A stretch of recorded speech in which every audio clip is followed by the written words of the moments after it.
Hi everyone, welcome back. I'm Bobby. I'm Pa. And here's another episode of Restoring the Chevy Sportvan. So, Dad, what do we have this weekend? Well, when we got the fuel pump installed and we pressure tested the fuel pump, we had all kinds of gasoline running out of the carburetor. So we know we had an issue with the carburetor. So we're going to take the carburetor off and we're going to take it apart and rebuild it.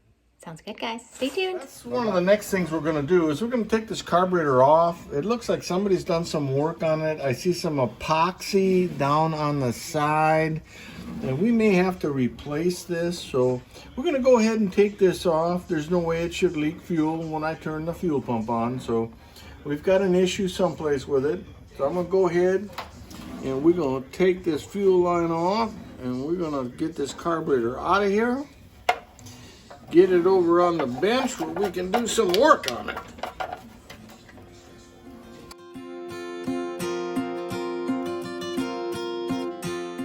One of two things is wrong. Either the float in this carburetor is sticking, and I'll show you that, or the fuel pump has too much pressure. Now,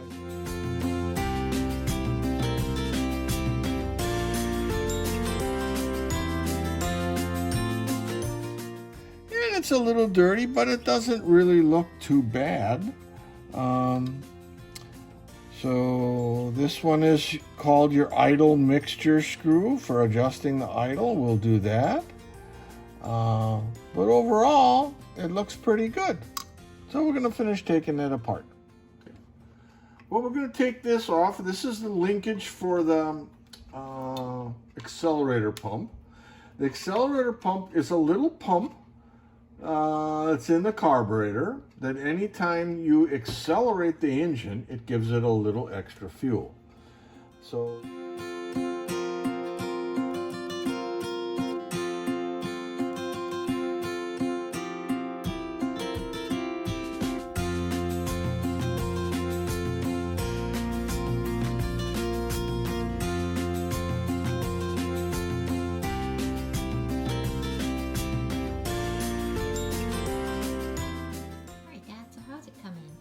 well, we're doing pretty good. We got it, the inside has all been cleaned. I cleaned it with carburetor cleaner.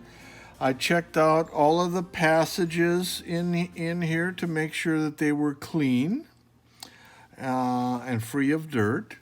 We've replaced, you can see this is the accelerator pump. It is really in bad shape. We've got a new one installed in here. The metering rod and everything, I believe we have adjusted properly. So we've also done the top half of the carburetor. This is the float assembly. This has been replaced, the needle and seat.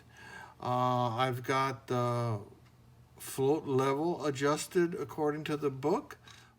There we go. And that's what it looks like. Gotta get the gasket straight here. And we'll put some screws in it. And I think this baby is going to be ready to put on. What we're going to do first is this is the vacuum for the... So that goes on, that's going to go on there. What are we doing with this gauge? Well, we're going to check the fuel pressure. Is that to make sure our carburetor is built right? Well, the carburetor is designed for 3.5 to 4.5 psi.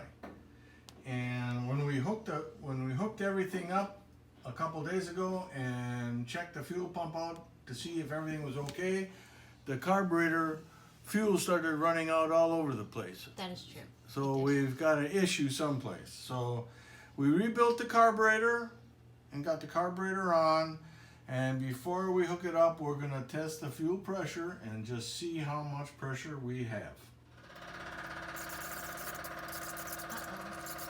Well, it looks just to be about perfect. We've got about between 4.5 and 5 pounds of pressure, which should be just fine. Oh, okay. So now we're gonna get it hooked up to the carburetor. So I don't know where these screws go. And we'd say, oh no, that goes inside the engine. Oh no. This thing is bugging me here. We ran into some problems when we found some leaking Fittings. So we're having to replace some of the Rubber hose hoses. going from the tank to the fuel pump was actually cracked, and when we turned the electric fuel pump on, it started leaking.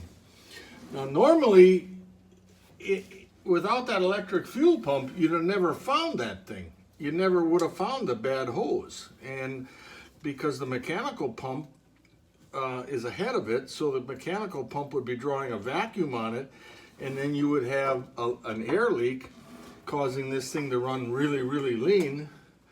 And I'm sure that they had some issues with it.